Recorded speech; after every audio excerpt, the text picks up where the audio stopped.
I honestly don't even care about production quality at all in this video. I want to spend all of my effort and all of my energy into giving you the best, most thought out response that I can. So that's where my focus is here. And if you guys have any questions, drop them down in the comment section below right now. And next week when we do our next Q&A video, I can answer your questions. So let's get right into it.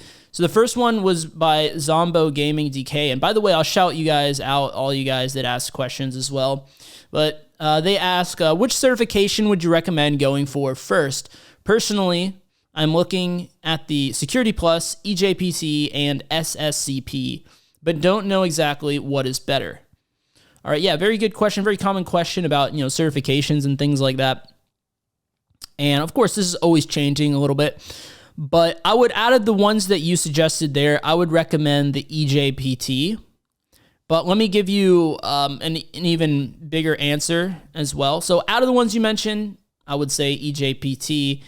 But overall, I would say, what are your long-term goals, right? If your goal is to get into pen testing, then you want to think big, right? You want to go 10x, right? You want to have big goals.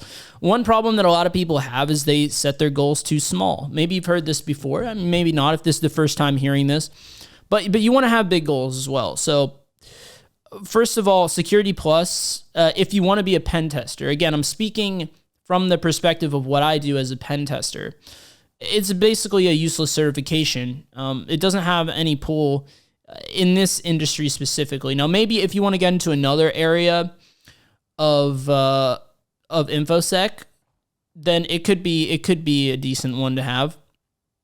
But they're looking for someone that has very hands-on technical skills, especially if you want a halfway decent job in this field. You're going to have to acquire really technical skills.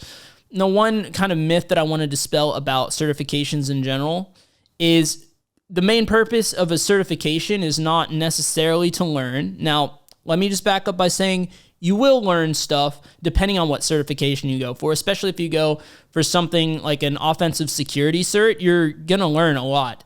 But the main purpose of it is to certify you, right? To help you get your foot in the door. EJPT, I haven't went for it myself, but I know some people that have, and it was hands-on. It did have some hands-on, it did have a lot of hands-on components to it. So you could go for that one.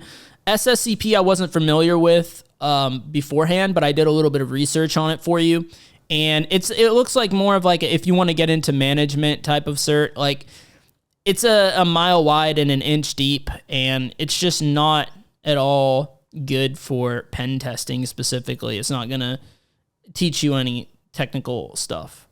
So that's where you want to focus your efforts, on the technical learning. And for that, I would say that's why EJPT is the best out of this list. But, if you're in the long term, if you want to be like a really technical pen tester, don't be afraid. Most people are afraid. Go for something like OSCP. Go for something, go for an offensive security certification, right? If you're going to go the eLearn route, go for the ECCPT V2, I think it's called.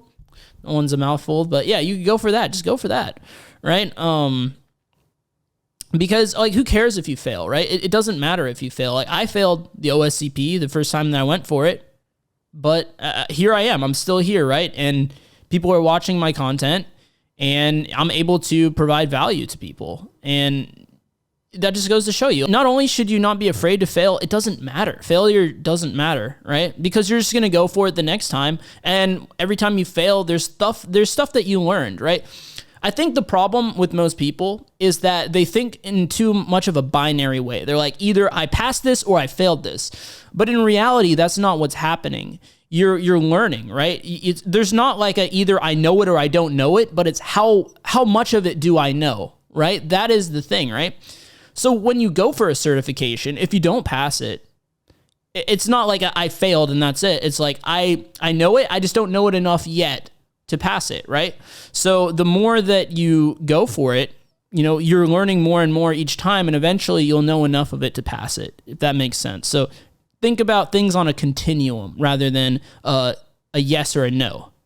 So Miller Time asked the question, how much general computer science knowledge do you need for security? I've been studying both simultaneously, but since there's so much miscellaneous computer stuff to learn, I was wondering if it was better to focus on specific CompSci topics or to learn things as they come up in security courses. So yeah, I get what you're saying here. I would say learn things on an as-needed basis. This is a topic that I talked about quite a long time ago on this channel. Maybe I need to revitalize some of that content. But yeah, for computer science stuff, I mean, what you want to do for learning in general in this field is that you don't want to get bogged down in theoretical stuff, but you're going to need a certain level of theoretical knowledge just to be able to move forward. So what I would say is just start by learning, how the web works, right? How HTTP works. Learn Linux, learn, some PowerShell, some Windows. Learn networking. And then after that, just dive straight into the technical topics, right? Do some of the guided CTFs and try hack me. Do some capture the flags as well. And along the way, you're going to get stuck. That's the whole point. You want to get stuck, actually. It's not so much that you want to get stuck. And the reason you want to get stuck is because that's going to guide you naturally into the direction of what you need to learn next. So have that approach, right? So many people, and this is not just in this field, in general, so many people make the mistake of, I'm just going to learn about this thing. You don't want to do that. You want to take the approach of, everything that you learn in this field should be for a reason. You should be learning something for a reason. So because if you don't, the problem is if you take this general approach, you're never going to know what you should study because there's a million things you can learn. There's more things you can learn in this field that you ever will have the time to learn. So instead, take the other approach, say like, what do I want to do, right? If I want to do the CTF here, what do I need to know in order to conquer that, right? And you're going to notice that in the real world as well. You're doing real world pen testing. Maybe you get hired on in a position and they use a certain tech stack, right? They use Java. They use, things like Elasticsearch and stuff like that, for example. Well, now here's what I need to focus on: Elasticsearch and what are the other ones, like maybe Tomcat and stuff like that.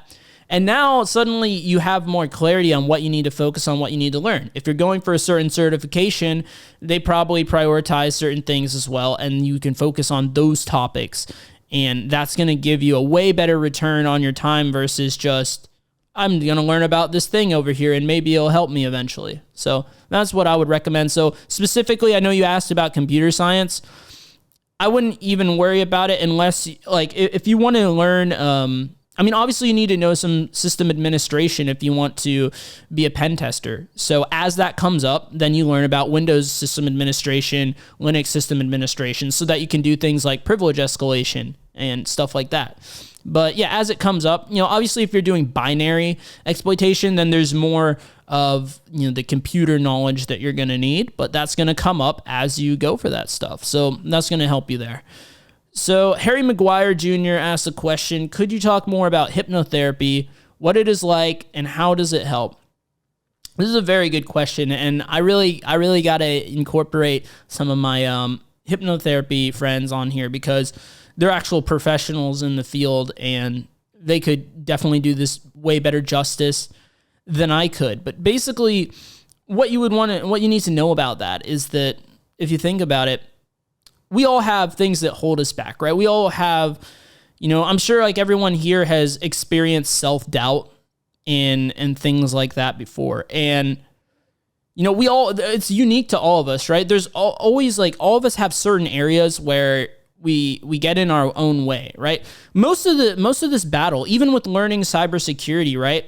It's not really a battle as much as you might think. It's not really a battle against the content of like the cert being too hard or the pen testing, the technical side being too hard. What it really is a battle against ourselves. We're battling ourselves constantly, right? Our own self-doubt, our own resistance to just sitting down, putting our hands on the keyboard and practicing and learning, right? If you've experienced the struggle of OSCP, right? A lot of that is a battle against yourself as well, because you might have a bunch of self-doubt to whether you could ever pass it. You might sit down to go for it, and it might be hard to even sit down to do it. You might procrastinate. It could manifest in a bunch of different ways. You know, maybe you find the same thing with getting in shape, right? You have a resistance to getting to the gym, to sticking to your diet, or maybe it's with women and stuff. You have a resistance, you're afraid to talk to women and stuff like that. There's so many different areas that this could come up in your life, and there's a reason for it, right? You have something in your subconscious mind that's holding you back. It's probably some trauma from your childhood. And it could be like when you were little, you know, whenever you did a certain thing, your parents treated you harshly for that. And because as adults, like, everyone thinks we're so advanced, but really, if you think about it, adults are just bigger kids. We grow up, but we never truly grow up, if you know what I mean. We carry a lot of the same limiting beliefs and things that we had as children. And so a lot of that is a manifestation of trauma at a subconscious level. That's the key there. A lot of it is subconscious. It's like, and that is the reason that so many people, you know, they try to logic it all out, right? You know, a lot of the people watching my channel are probably pretty logical people. I am as well. And if you ever had things that were holding you back, you know, maybe you've done things like write out a list of all the reasons why this shouldn't matter or this shouldn't hold you back, but that doesn't work. And the reason that doesn't work is that you have a subconscious problem and you're trying to deal with it at a conscious level. You're not going to be able to heal that trauma. So one thing that they say in hypnotherapy is you have to feel it to heal it. And let me just, you know, stop here and say that like I said, I'm a very logical person. I'm the last one to believe in any kind of like woo-woo stuff, right? But here is the thing. I can say 100%, this works. This 100% works. And it does make sense if you really think about it, right? Because in hypnotherapy, for those of you that don't know, you go into hypnosis, it brings you into a subconscious state where you're not like, your logical brain is shut off. You're just in a subconscious state. And you basically ramp up the trauma. You bring it to the surface, essentially, and you allow yourself to heal it. And once you do that, you're able to release it. So you're dealing with a subconscious problem at a subconscious level. And this is the opposite of what most people do, right? Most people run from their fears. They spend so much time running away from the thing that makes them uncomfortable. What instead hypnotherapy says is instead of running away from it, we're going to go into it. We're going to go the other way. We're going to step into the storm. We're going to allow ourselves to feel it, because most people shut down, right? They're like, oh, I shouldn't feel this way. This is wrong. You know, this is not true. I should not feel this way. And they just try to just run from their problems, right? Instead, with hypnotherapy, we're saying, yeah, I feel this way. Yeah, so what? Let's ramp this up, actually. Let's feel it fully and let go of it. So that's essentially what's happening, and you're dealing with the subconscious problem at the subconscious level. I will say, without this, you wouldn't see me here today, honestly. I would not be making content. I would not have what it takes to make this content so consistently here for you guys on YouTube. You wouldn't even know. elevatecyber wouldn't exist. So I really have to give credit where credit is due. But yeah, hopefully I can get some of those guys on the channel soon to talk about it in even more detail. So yeah, be sure to drop your comment down in the section below. If you have anything for next week, I would love to answer your questions. I had a lot of fun making this video, and I have some technical content on the screen right now, and I'll see you over there. Thanks for watching.